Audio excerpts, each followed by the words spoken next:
Bonjour, bonjour et bienvenue. Je suis très heureux de vous retrouver pour ce 17e webinaire Second Souffle.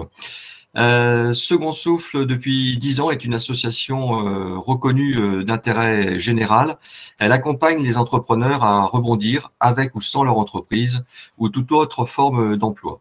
Composée de chefs d'entreprise, d'experts métiers et de bénévoles, nous soutenons les entrepreneurs avec bienveillance et engagement en France métropolitaine et en Outre-mer.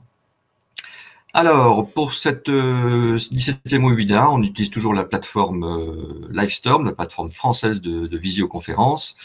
Donc, je vous le rappelle, hein, sur la partie droite de votre ordinateur, vous avez deux onglets, chat et questions. Le chat, c'est pour discuter, questions, c'est pour poser vos questions. Le bouton « Je pose une question » se trouve tout en bas. Et vous pouvez voter aux questions des autres également, celles que vous trouvez pertinentes. Donc, vous cliquez sur le petit icône complètement à droite de la question, ça vous fait un vote. Et attention, si vous recliquez dessus, ça annule votre vote. Et si vous avez des petits problèmes techniques, c'est le lien tout en haut. Voilà, donc Second Souffle démarre aujourd'hui une longue série de webinars tous les vendredis à 14 h destinés aux femmes entrepreneurs. Et n'oubliez pas, le prochain grand événement, le vendredi 25 septembre, de 10 h à 18 h, c'est toute la journée. Ce sont les 24 heures pour rebondir. Cette 8e édition de cette journée sera entièrement dédiée au rebond au féminin. Donc, surveillez bien votre boîte mail. Ça devrait être, je pense, la semaine prochaine. Vous recevrez le programme complet avec tous les intervenants et les liens également pour vous inscrire à chaque webinaire de cette journée. Cette journée qui sera ouverte par Madame la ministre Elisabeth Moreno, ministre de l'égalité des hommes-femmes. Voilà. Alors, aujourd'hui, une femme formidable pour qui l'humain est au cœur de ses préoccupations. Elle soutient, elle écoute, elle diagnostique, elle donne des pistes, des solutions pour les personnes qui cherchent à mettre du sens dans leur vie professionnelle.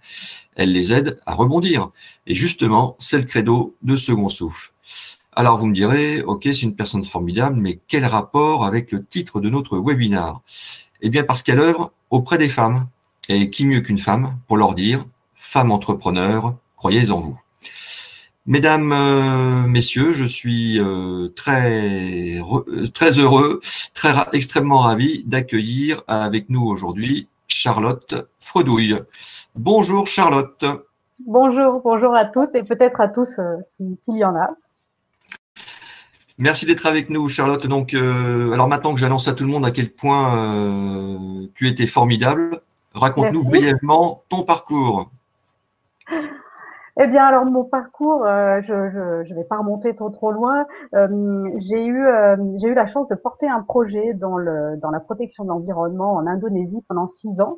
J'ai vraiment connu toutes les, les préoccupations de la porteuse de projet, surtout aussi au féminin parce que j'entreprenais dans un pays où la femme n'a pas forcément sa place en tant que chef d'entreprise. Même si c'est un pays formidable que j'adore, c'est vrai que il y avait quand même un petit peu des freins du fait que j'étais une femme et puis je portais un projet et puis porter un projet, qu'est-ce que c'est? C'est trouver des financements, c'est y croire, c'est y aller, c'est faire face à toutes les critiques et puis mais c'est aussi eh bien dépasser ses propres freins et garder toujours la détermination. Et après ces 6 années vraiment très très riches qui ont très bien abouti puisque 10 ans après ce projet existe toujours et fait toujours vivre des gens, donc ça c'est une vraie victoire pour moi. Et là je me suis vraiment recentrée, je me suis demandé si j'allais porter un autre projet ou si j'allais plutôt aider des gens à porter des projets. Et c'est comme ça que j'ai repris mes études, que je suis devenue coach et que je me suis spécialisée dans l'entrepreneuriat au féminin. Très bien. Bon, bah écoute, joli parcours. Et aujourd'hui, quelle est ton activité? Alors, je travaille exclusivement avec des incubateurs d'entreprises. Pour celles qui ne savent pas ce que c'est, ce sont des entités qui qui propose des parcours d'incubation de l'idée à l'entreprise. En fait, vous avez une idée d'entreprendre, vous rentrez dans un parcours d'incubation dans lequel vous suivez des formations et des accompagnements pour vous permettre d'aboutir à la création de votre entreprise. Et dans ces parcours d'incubation, j'interviens. Alors, vous avez la partie business, hein, vous avez des spécialistes qui vous aident à développer toute la partie business, stratégie, vision, études de marché, etc.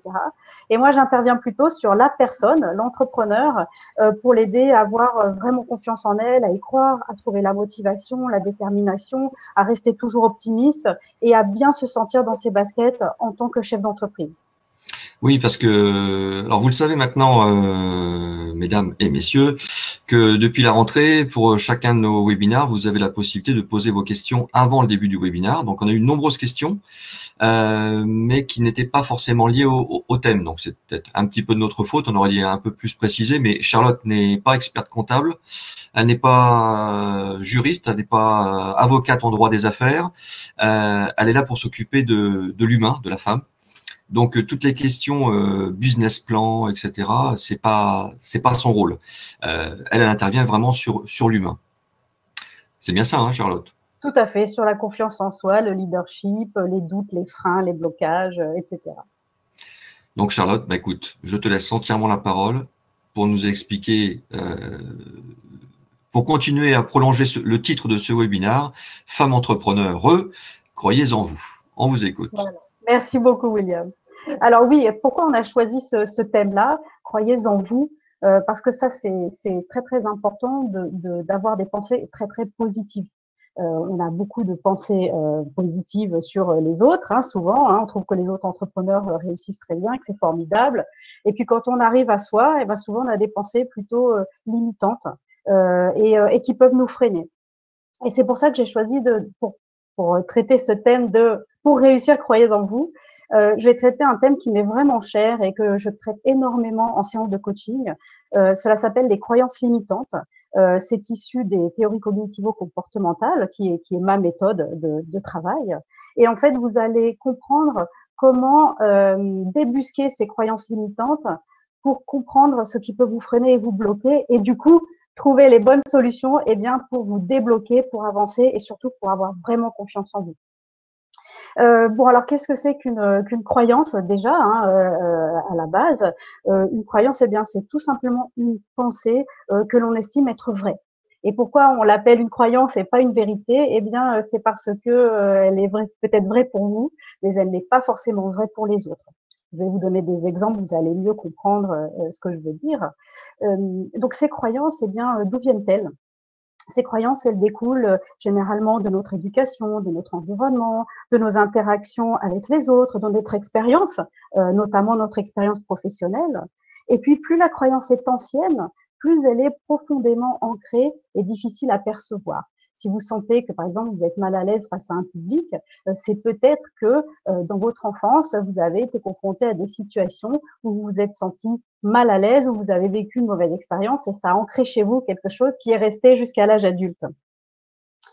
Ces croyances, eh bien, donc celles qui émanent de l'enfance, hein, eh bien, elles sont souvent vraies, elles restent vraies tant qu'on n'a pas travaillé dessus, qu'on n'a pas mis le doigt dessus, qu'on ne les a pas comprises, parce que, eh bien, elles ne sont pas revisitées à la lumière de notre regard d'adulte. Elles restent vraiment ancrées à l'intérieur de notre inconscient. Et du coup, elles sont à l'origine de nombreux dysfonctionnements. Ces croyances, par exemple, hein, eh bien, elles sont à l'origine de nos idées, de nos règles de vie, de nos jugements, et tout cela, eh bien, cela conditionne nos actions. Il existe 3 types de croyances, vous allez voir, c'est très simple, hein, 3 types de croyances.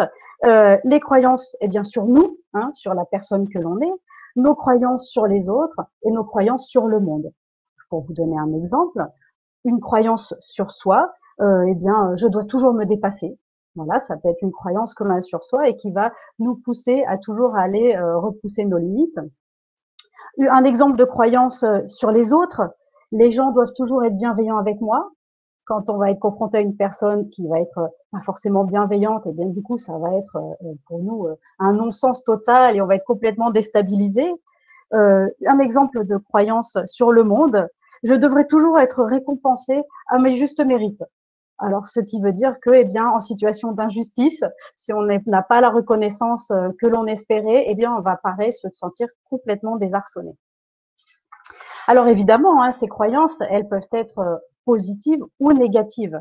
L'avantage des croyances positives, c'est qu'on n'y touche pas, elles sont bonnes pour nous, elles nous permettent d'atteindre nos objectifs, elles nous font nous sentir bien dans nos baskets. Donc celles-là, on les garde, elles sont chouettes, au contraire, on les chouchoute. Et puis il y a les croyances que l'on appelle négatives ou en termes plus thérapie cognitivo-comportementale, les croyances limitantes. Et celles-là, elles sont à l'origine de nos freins, de nos blocages et de nos malaises. Bon, évidemment, un frein, c'est moins fort qu'un blocage. Si on estime qu'un frein que l'on a ne nous empêche pas d'avancer dans notre objectif d'entreprise, c'est pas grave, on n'est pas obligé de travailler dessus.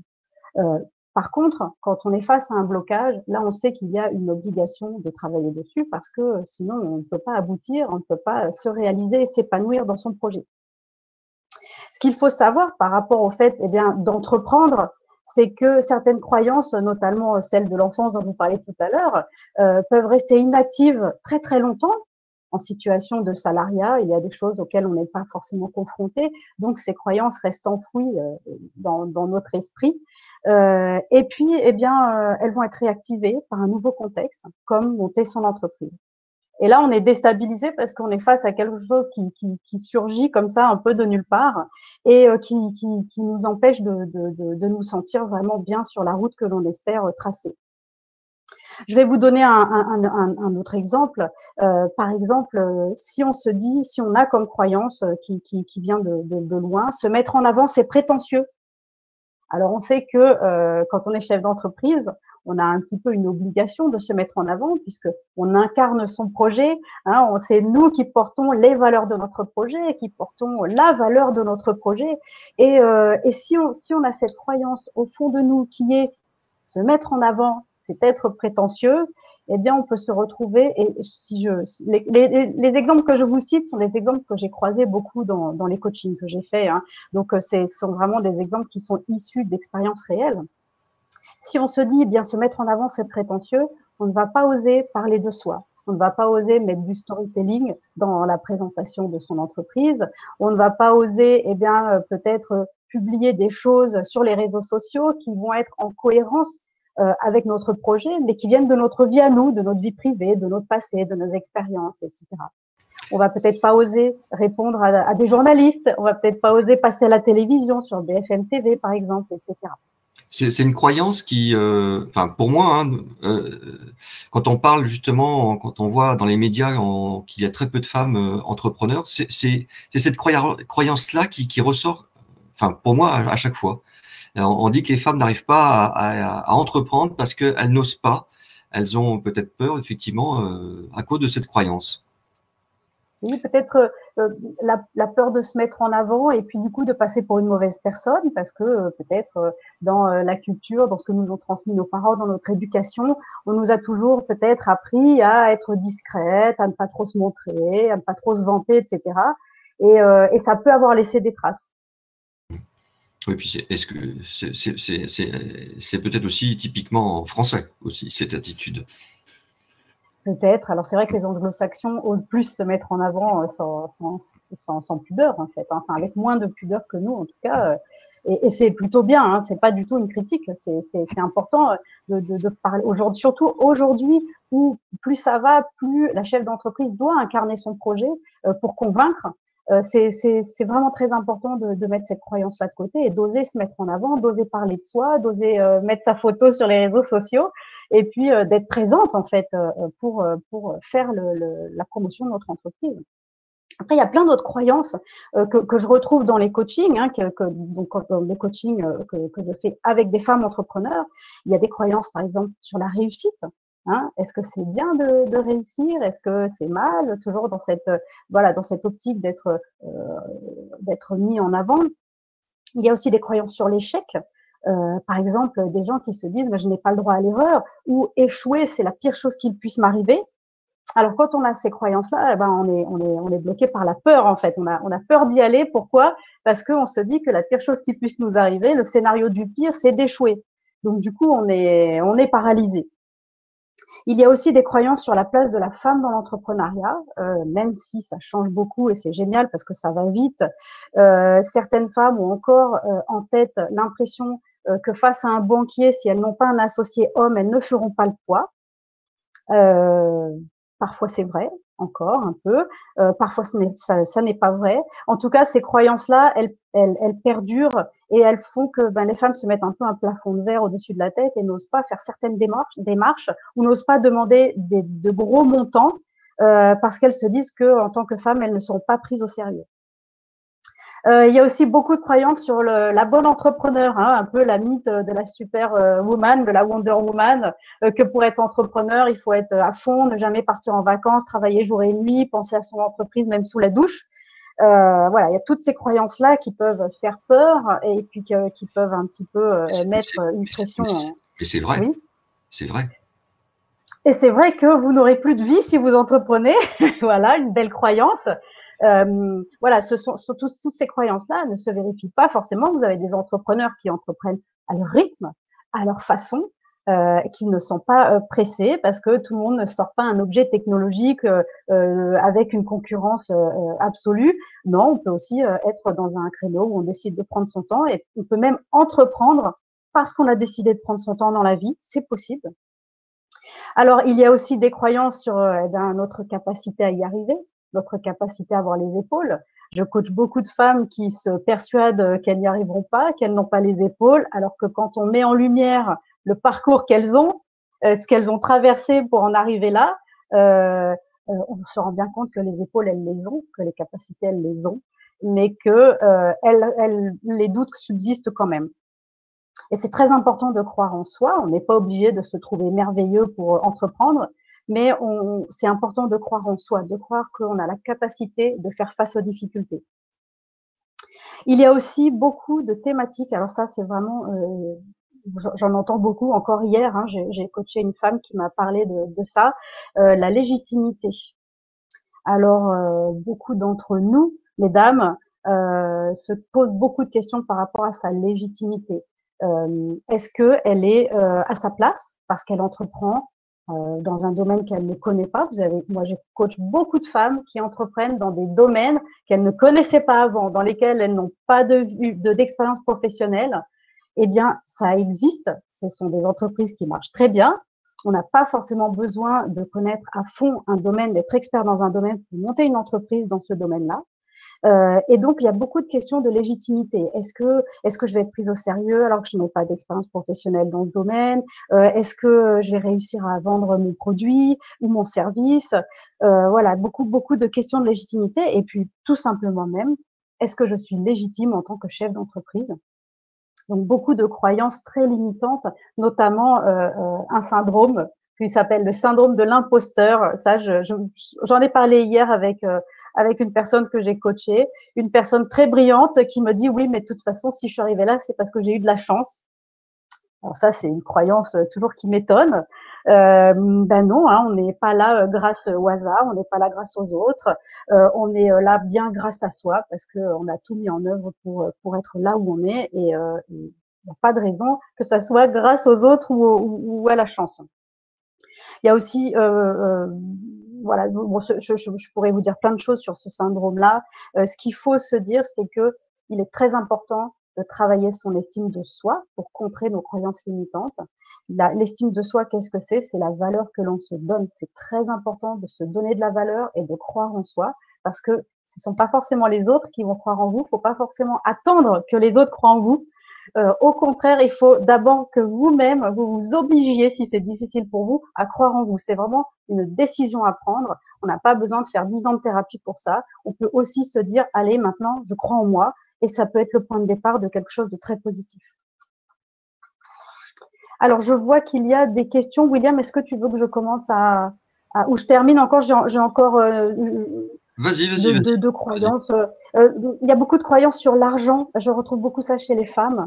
Bon, je vois pas assez d'hommes pour dire que c'est typiquement féminin, j'en sais rien, mais je sais que c'est sûrement aussi un peu culturel. On a beaucoup de croyances sur c'est mal de parler d'argent, c'est mal de vendre des produits chers. Voilà. Donc, sur quoi ça aboutit? Sur des difficultés à fixer des tarifs, sur des difficultés à faire du chiffre d'affaires, à parler de son prix, à vendre en toute sérénité, c'est tout à fait ce sont des croyances qu'il est important de balayer. C'est pas mal de parler d'argent, c'est pas mal de vendre un produit. Alors, Et ce n'est pas, oui.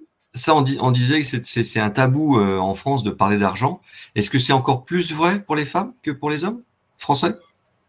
Alors, comme je le disais, c'est difficile parce que je ne Oui, coach pas assez d'hommes pour avoir oui, c'est vrai que tu n'aimes pas les hommes. un avis. Alors vraiment, voilà, de fil en aiguille, à force de coacher les femmes entrepreneurs, je travaille exclusivement avec des femmes entrepreneurs, mais il m'arrive de coacher des hommes, et notamment un qui avait une grosse problématique liée à l'argent justement. Donc, comme quoi, je peux pas faire de généralité, mais c'est vrai que les croyances liées à l'argent sont des croyances très très limitantes, très freinantes, parce que le but d'une entreprise, c'est quand même sa rentabilité. Sinon, on monte une association, et même les associations se doivent d'être rentables parce que sinon, elles ne peuvent pas fonctionner. Donc, c'est vraiment voilà, des croyances sur l'argent. Et puis, par extension, cette expression que je retrouve sans arrêt, et je terminerai là-dessus, en coaching, et que j'aime pas du tout, c'est il va falloir que je me vende, et je ne sais pas me vendre. Donc, pourquoi je ne sais pas me vendre? Eh bien, parce que pour les femmes entrepreneurs qui ont ces croyances par rapport à la valeur de l'argent, eh bien, elles ont l'impression qu'elles vont quémander, qu'elles vont déranger, qu'elles vont arnaquer, alors qu'elles ont des produits super et à des prix tout à fait attractifs. Et voilà, il y a toutes ces croyances-là autour de l'argent et autour du fait de se vendre qui peuvent être des freins vraiment importants au développement de l'entreprise. Je pourrais en citer plein d'autres, mais on n'a pas 2 heures, ni 3 heures, ni une journée. Mais voilà, maintenant je suis très très à l'écoute de vos questions et j'espère vraiment pouvoir répondre au maximum de questions. Alors, il y a beaucoup de croyances que tu as dites qui correspondent aussi quand on entend parler de la différence de salaire entre les hommes et les femmes. On explique certaines fois que les femmes n'ont pas le même salaire parce qu'elles n'osent pas demander. Elles n'osent pas, et ça fait partie des croyances que tu as un petit peu, que tu as évoquées aussi. Oui, c'est ça, parce que qui dit croyance limitante dit prédiction négative. Qu'est-ce qu'on se dit? On se dit, ben non, on va me dire non. On va me dire non parce qu'on va me dire oui, mais aussi tu travailles pas assez, ou non, mais t'as pas assez de clients, ou je sais pas, plein de... On prédit que la personne que l'on va avoir en face ne va pas être d'accord avec nous et que l'on ne va pas avoir la capacité à convaincre. Ce qui est important, c'est de se convaincre d'abord soi, qu'on peut convaincre son auditoire et qu'on a les arguments et qu'ils sont valables. Bien, alors on va démarrer vos questions. On va commencer par les questions que certaines ont posées avant le début du webinaire. Alors, une question de Amélie. Quelles sont les difficultés supplémentaires auxquelles les femmes entrepreneurs sont confrontées? Alors, bonne question. On a commencé déjà à donner des éléments de réponse dans tout ce qu'on a dit précédemment. Je pense que les femmes se laissent plus envahir par les doutes. Voilà. Les femmes ont plus tendance à penser que les portes vont être fermées, qu'elles vont avoir des difficultés, qu'elles ne vont pas avoir les épaules. Voilà, toutes ces croyances limitantes-là. Je pense, parce que je le dis pas comme une vérité absolue, mais je pense que les femmes se mettent plus de limites que les hommes. D'accord. Mental, je veux dire.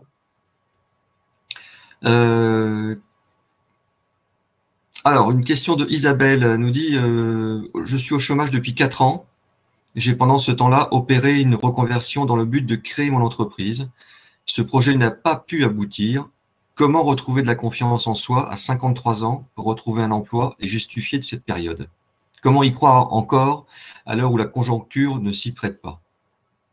Ok, alors donc il y a 2 éléments différents dans cette question. La question de la conjoncture, c'est compliqué pour moi d'y répondre parce que je suis pas économiste et je peux pas prédire si dans tel ou tel domaine ça va être difficile d'entreprendre. Ce qui est sûr, c'est que par rapport au fait d'avoir voulu monter une entreprise et de ne pas avoir réussi, il faut absolument trouver des arguments positifs dans cette expérience-là. Toute expérience a du bon, toute expérience est une leçon. Il y a de l'apprentissage dans tout type d'expérience, même si c'est une expérience qui n'a pas abouti comme on l'aurait souhaité. C'est très, très important de regarder ce que l'on peut mettre en avant dans cette expérience. Et en l'occurrence, qu'est-ce qu'on peut mettre en avant dans cette expérience? En premier, ça va être l'audace. L'audace d'avoir arrêté le salariat pour se lancer dans une expérience entrepreneuriale.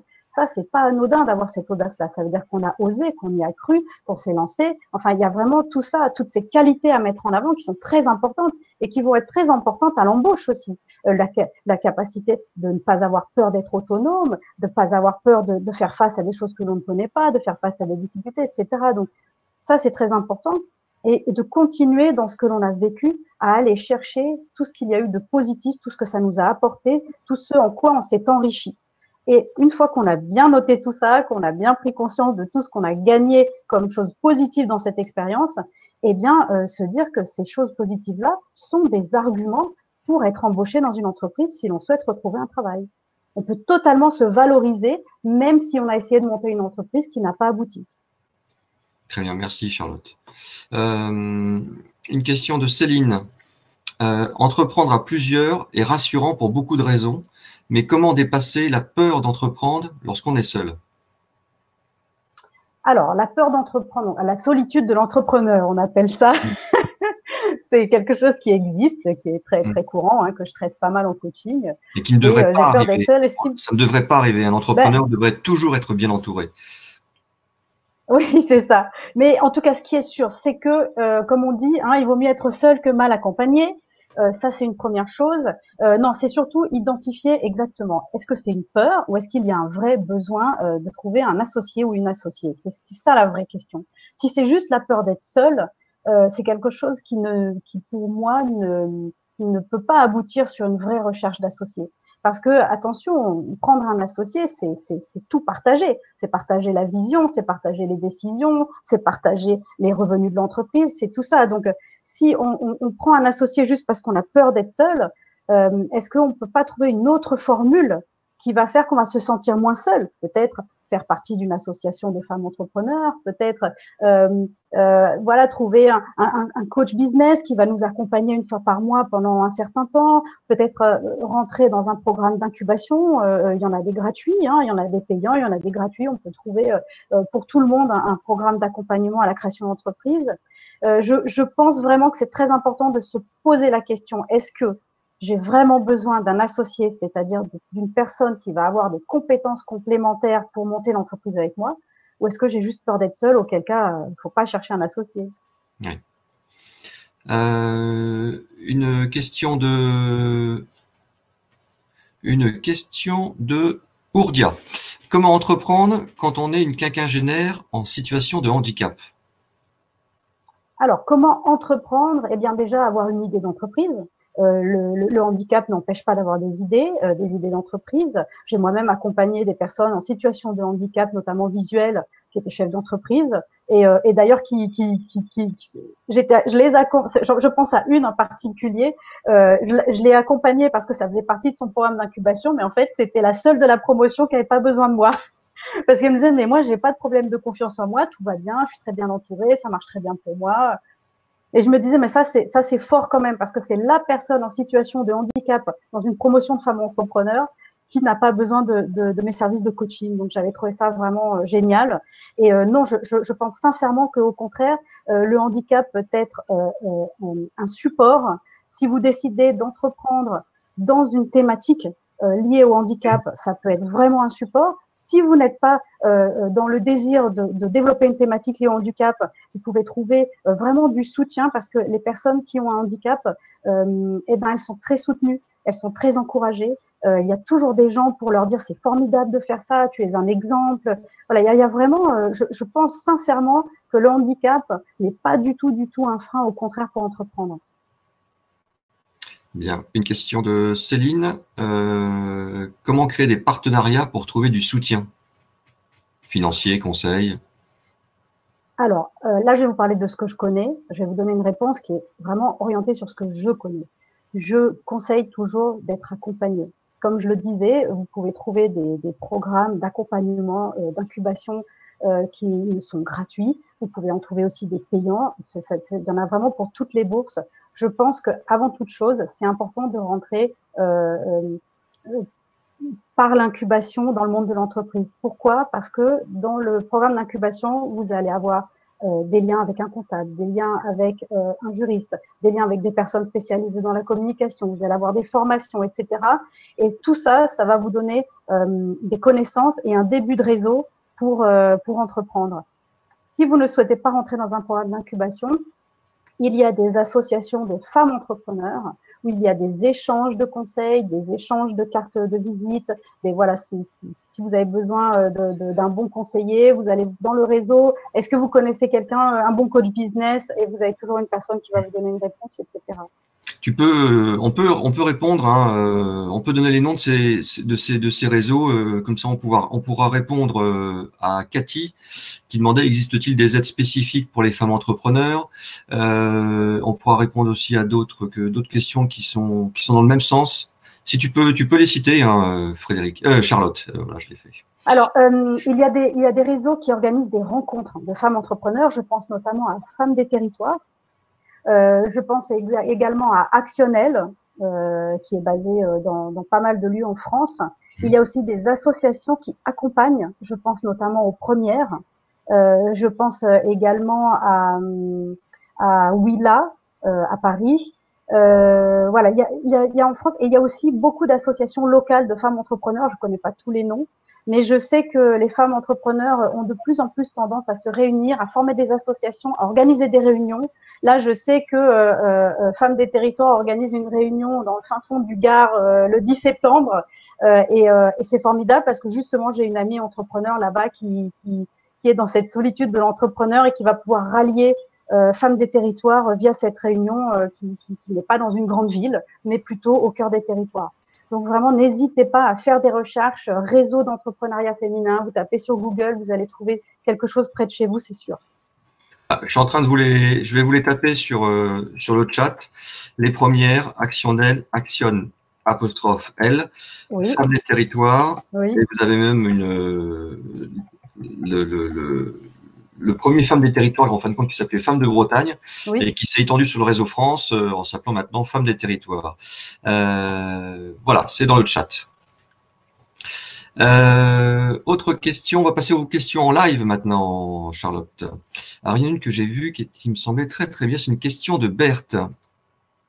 Berthe nous demande, entreprendre, c'est se mettre en avant, parler de soi. Quelles limites faut-il se fixer entre le privé et le professionnel?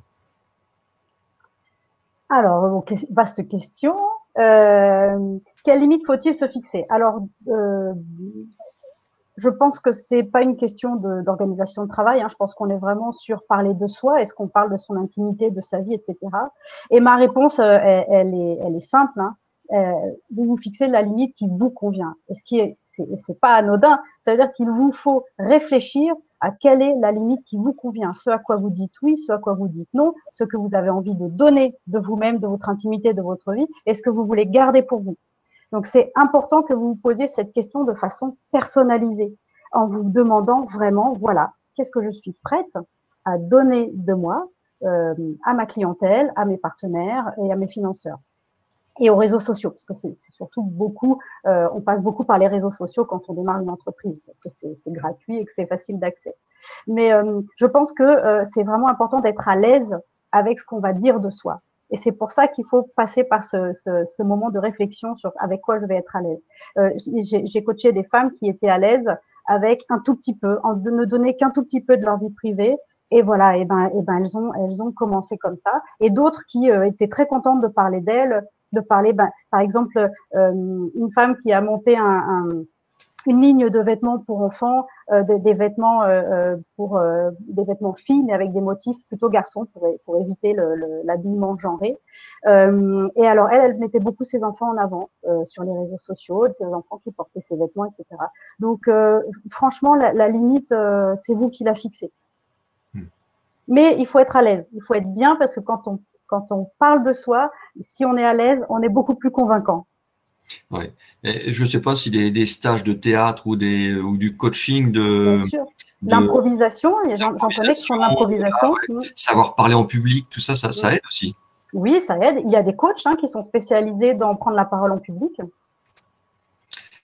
Bien. Une autre question de Séverine.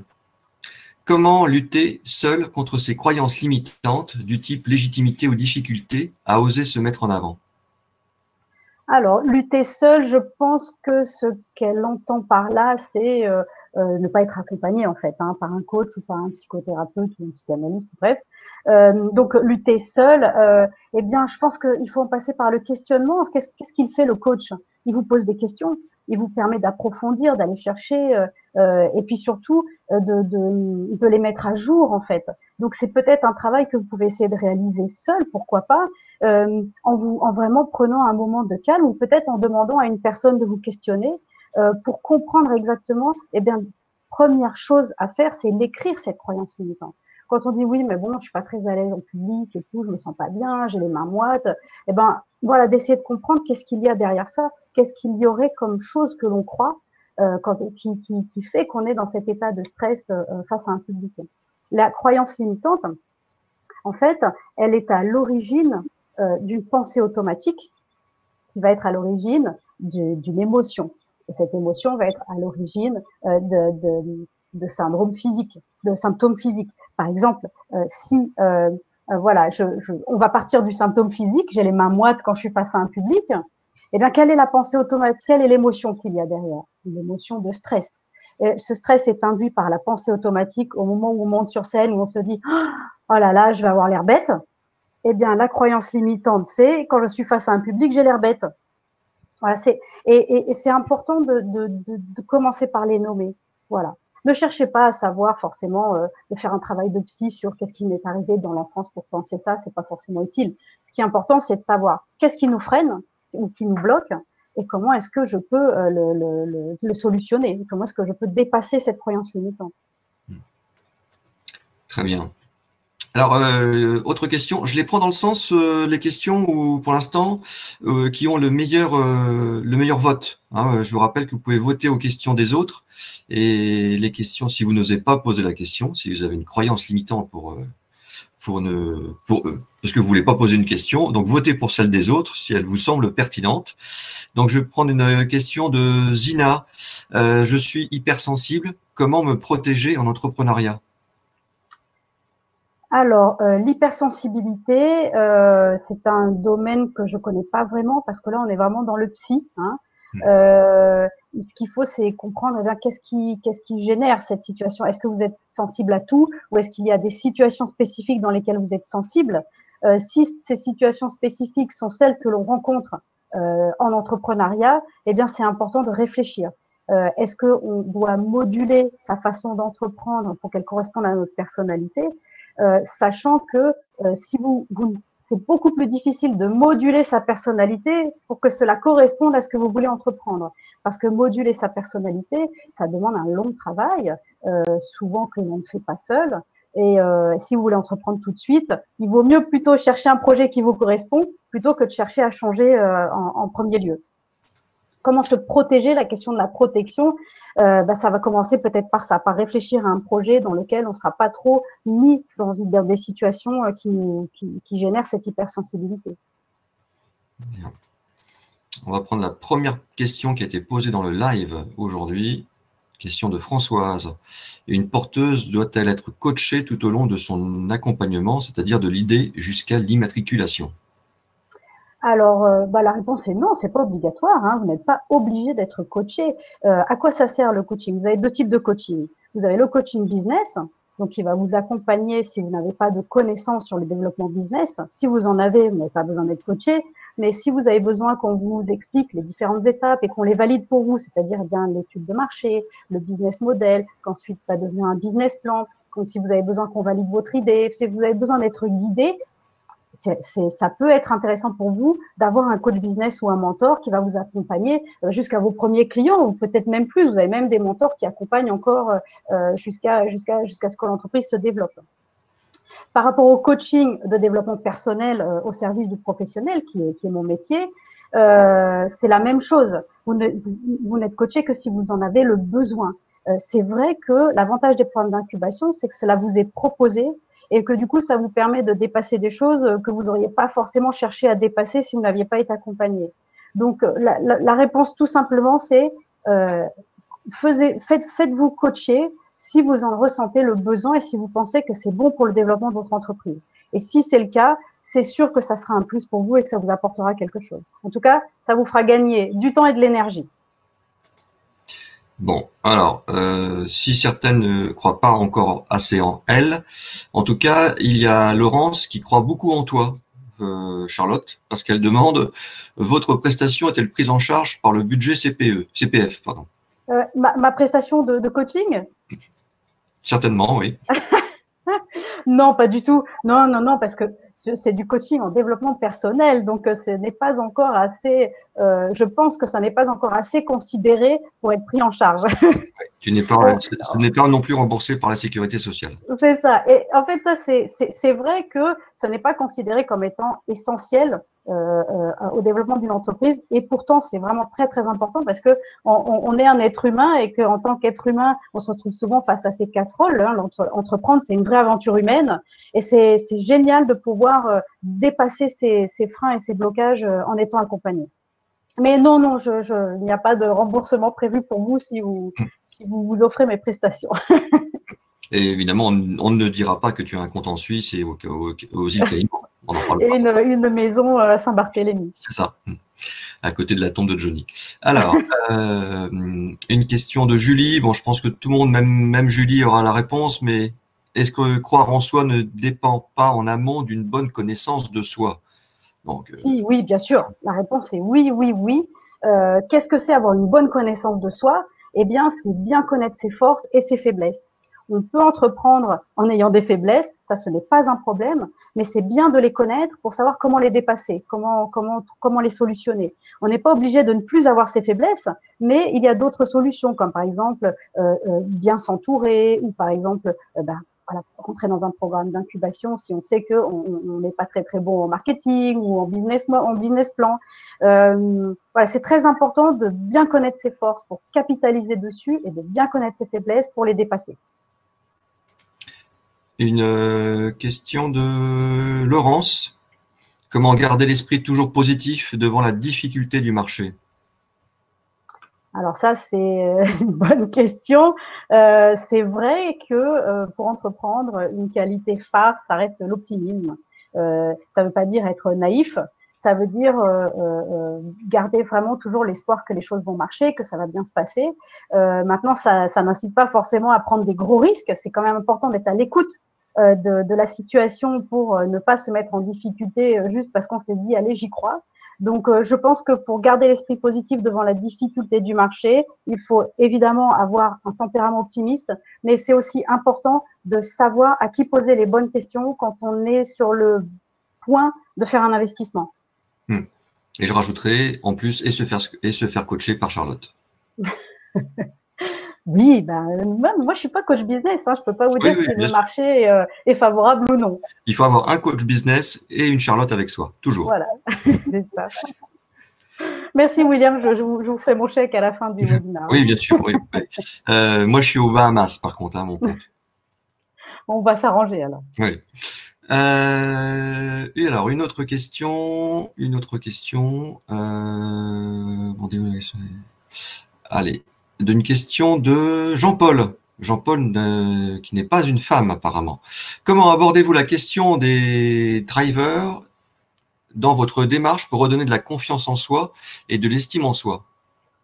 Alors, les drivers, je ne connais pas. Je pense que je me demande si c'est pas une technique de développement personnel qui s'appelle la process-com. Je sais plus à quoi ça correspond, les drivers, ou alors ça correspond à des tests de personnalité peut-être. Oui. Si Jean-Paul peut compléter sa question dans le chat dès maintenant. En tout cas, moi, les drivers, ça me parle pas, en tout cas dans ma technique de coaching. Donc, je veux bien répondre à votre question, mais je ne sais pas ce que vous entendez. Alors, on nous dit dans le chat que les drivers, ce sont les messages contraignants, les analyses transactionnelles. Ah, d'accord. Donc, c'est de l'analyse transactionnelle. Alors, je ne suis pas formée à l'analyse transactionnelle. Donc malheureusement, je peux pas trop répondre. Ce que je peux essayer de trouver comme réponse, c'est comment est-ce qu'on aborde la question des croyances limitantes en fait. Hein, les injonctions contraignantes que l'on a dans son esprit, ce sont aussi des croyances limitantes. Hein, c'est quand on se met la pression parce qu'on a des croyances qui nous incitent à nous mettre la pression sur certaines choses.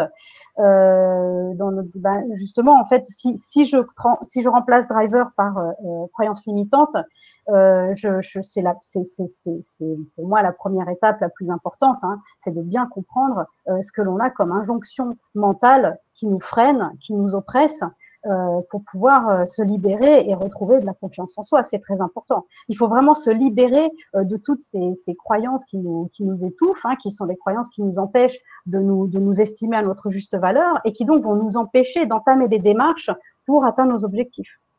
Donc oui, bien sûr, c'est une question qui s'aborde en priorité. Bien. J'espère avoir bien répondu. Est-ce que je peux me permettre, il y a une question que je trouve très intéressante de Yamina.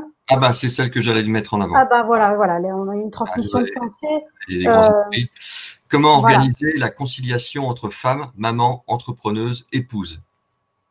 Un savant équilibre dans tout cela. D'accord. Donc ça c'est une question qui est très importante, qui peut être à l'origine de personnes qui ne vont même pas chercher à entreprendre parce que elles partent du principe qu'on ne peut pas être tout à la fois, que ça n'est pas possible, qu'on finit en burn-out.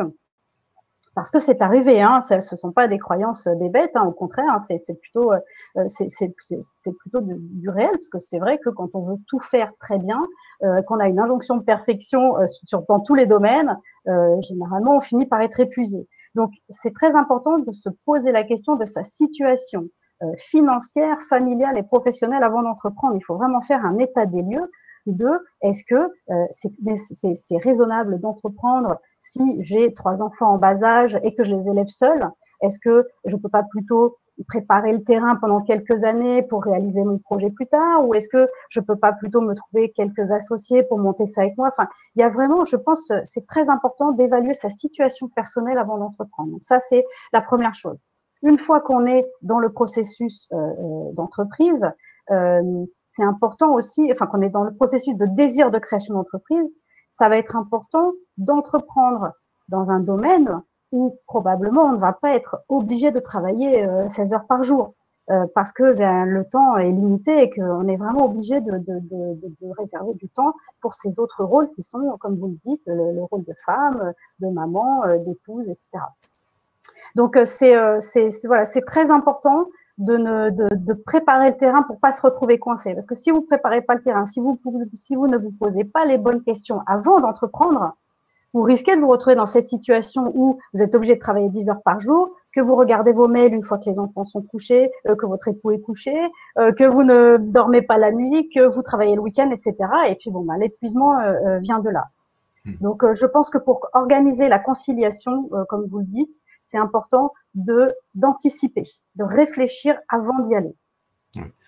Mais ça c'est pas spécifique forcément aux femmes. Nous, on a dans l'association, on a aussi beaucoup d'exemples d'hommes entrepreneurs qui décident de monter leur entreprise du jour au lendemain, mais sans avoir pensé à leur situation familiale.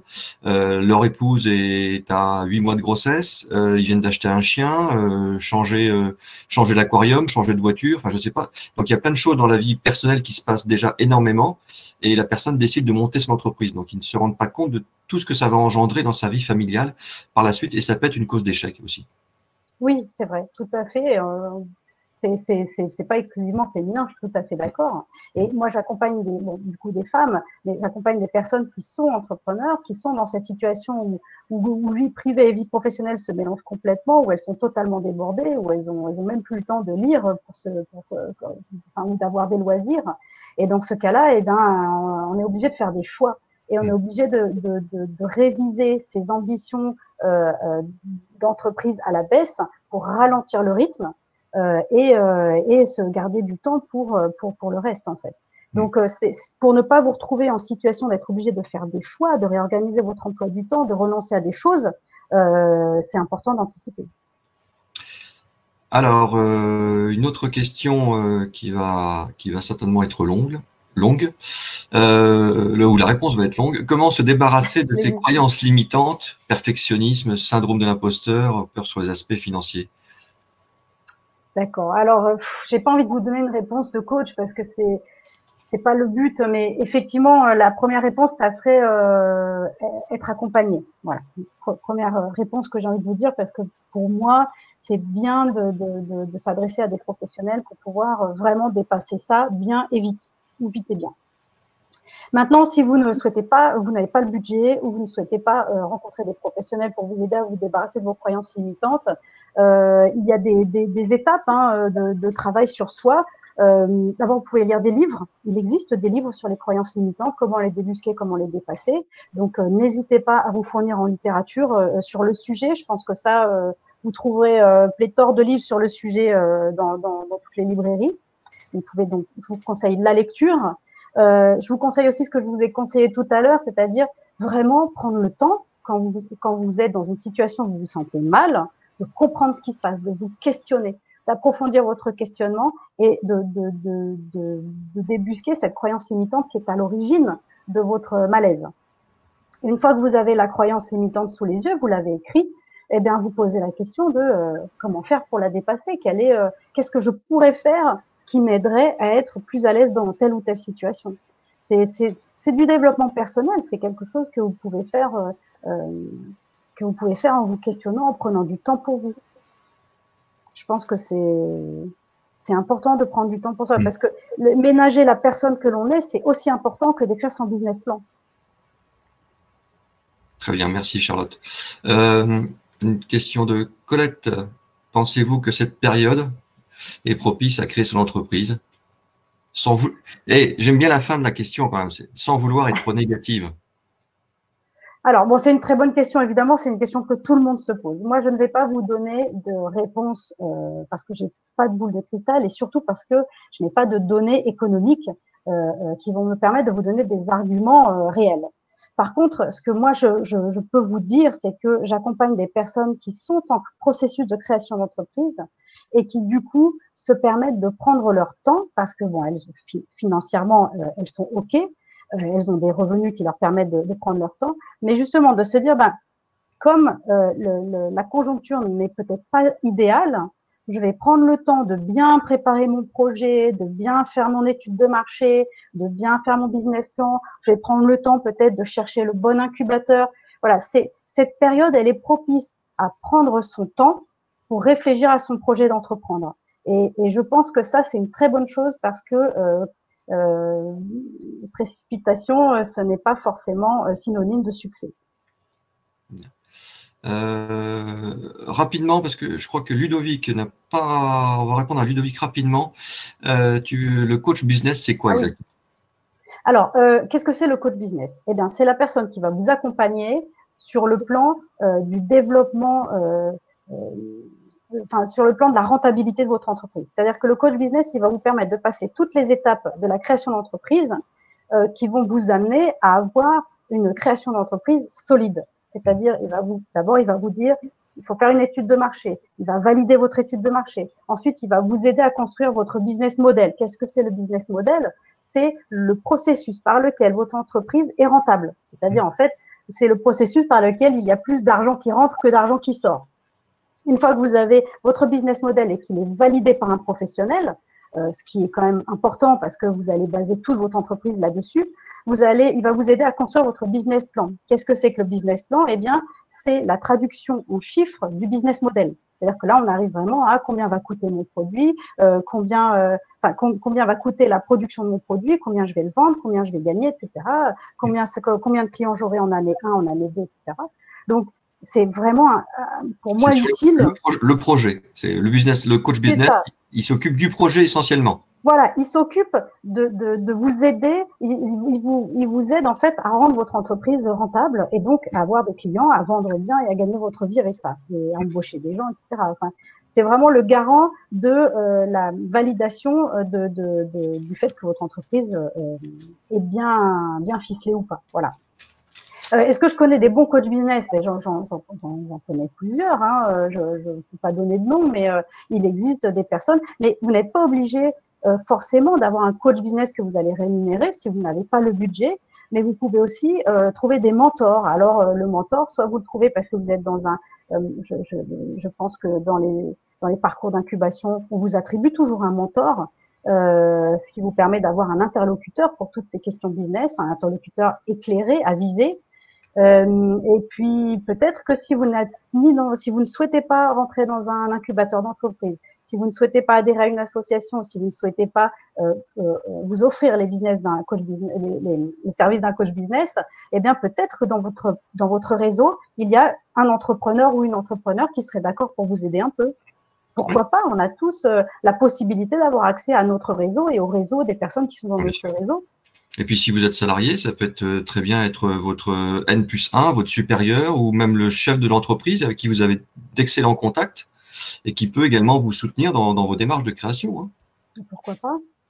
Je pense qu'il y a plein de possibilités de trouver une personne qui va nous conseiller et nous éclairer sur notre parcours. Ouais. Tu as parlé d'un livre tout à l'heure, et donc Valérie nous demande, avez-vous une référence pour lire donc d'un livre sur les croyances limitantes? Alors, je connais que des ouvrages vraiment pour coach. Je pense que c'est très facile. Hein, vous tapez croyances limitantes sur Google et vous allez trouver des titres. Là, j'ai pas un titre en tête spécifique. Pardon.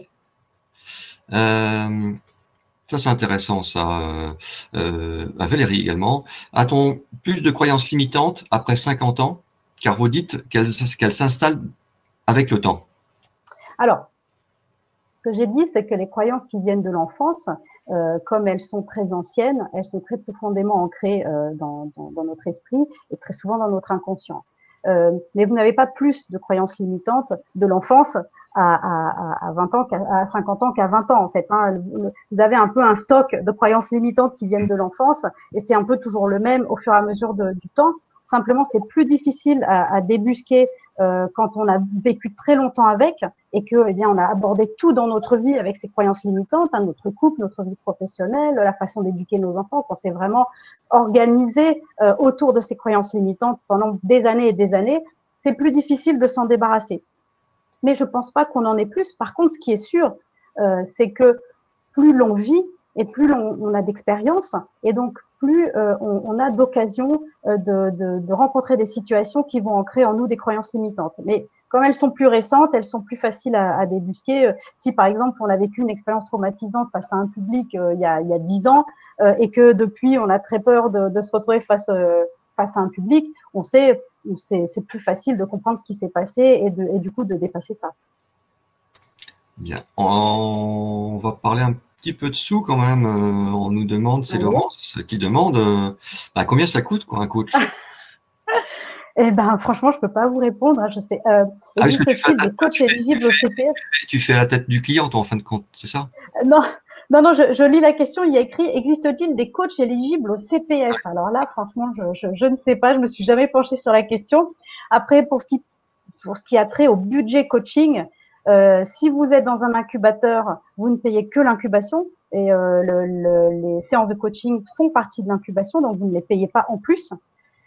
Si vous cherchez un coach, je pense que la moyenne, parce que vous avez des tarifs très variés, ça dépend des coachs, ça dépend de leur spécialité, ça dépend de si ces coachs-là vous reçoivent dans un cabinet et où se trouve ce cabinet. Enfin, les tarifs, globalement, je dirais que… C'est un forfait, c'est à la séance? Alors, ça peut être un forfait, ça peut être à la séance. Vraiment, c'est le coaching, c'est une profession dans laquelle vous trouvez énormément de façons de pratiquer différentes. Ce que moi, je vais vous donner une fourchette. Je pense que une séance d'1h30 va s'échelonner entre 80 € la séance d'1h30 et 150 € la séance d'1h30. Voilà, je pense que vous allez globalement trouver des coachs qui seront dans cette fourchette-là. D'accord. Merci, Charlotte. Si tu vois d'autres questions intéressantes, Charlotte, ah oui, tiens, celle-ci, je l'avais vue. Parmi vos clientes, avez-vous des femmes qui ont des expériences positives qui pourraient encourager d'autres femmes à entreprendre? Bien sûr. Bien sûr, bien sûr. Je me permets de vous parler d'un festival qui va avoir lieu à Paris je crois, 17, 18 et 19 septembre, qui s'appelle le festival Empower, de l'association Empower qui encourage l'entrepreneuriat au féminin. Et là, vous allez rencontrer plein de femmes qui ont réussi leur entreprise, qui vont vous inspirer et qui vont vous donner envie d'y aller. Empower, hein, l'orthographe, si tu C'est peux. E-M-P-O-W apostrophe H-E-R. Voilà. Le heure, c'est le heure en anglais. Voilà. Exactement. C'est une association à but non lucratif. C'est pour ça que je me permets de la citer dans ce webinaire. Et n'oubliez pas non plus, le 25 septembre, second souffle, comment rebondir au féminin. Ah, vous avez ça aussi. Vous avez des intervenants qui vont vous donner aussi des clés intéressantes, hein, bien sûr. Et après, la question en elle-même, parmi vos clientes, avez-vous des femmes qui ont des expériences positives? Ben oui, plein, en fait, plein, parce que justement, moi, j'accompagne des personnes qui sont dans des incubateurs et qui donc sont vraiment bien accompagnées. Et vous savez que le taux de pérennité à 3 ans des personnes qui sont accompagnées est de 85%. Ce qui est bien nettement supérieur au taux de pérennité des entreprises des personnes qui n'ont pas été accompagnées. Très bien. Bon, ben, écoutez, on arrive au terme de ce webinaire. C'était super intéressant. On a eu beaucoup de monde et en plus d'avoir beaucoup de monde, les gens sont restés vraiment jusqu'au bout. Donc, je pense qu'on pourrait continuer comme ça jusqu'à ce soir, mais on va devoir s'arrêter. Donc, merci beaucoup, Charlotte. Merci à tous. Merci à vous toutes et tous. Le replay sera disponible. Vous allez recevoir un petit mail d'ici ce soir ou demain avec l'accès pour revoir ce replay formidable. Et je vous invite également à vous inscrire pour le prochain webinaire de la semaine prochaine qui... attendez, j'ai un petit souci d'écran. Voilà. La semaine prochaine, on va faire un peu d'électricité. On va apprendre à débrancher pour se surmotiver. Hein, c'est-à-dire que on a toujours la tête dans le guidon, nous entrepreneurs. Donc, on a besoin un petit peu de lâcher prise, de prendre du recul pour mieux se remotiver et reprendre le travail en pleine forme avec plein d'idées nouvelles. Voilà, donc ça c'est la semaine prochaine. Donc on se quitte maintenant, vous allez être redirigé automatiquement sur le site Second Souffle et vous trouverez donc cette affiche que vous avez à l'écran et vous cliquez dessus et vous allez pouvoir vous inscrire pour la semaine prochaine. Voilà, merci beaucoup Charlotte. Merci à vous, au revoir. Au revoir, à très bientôt. À très bientôt.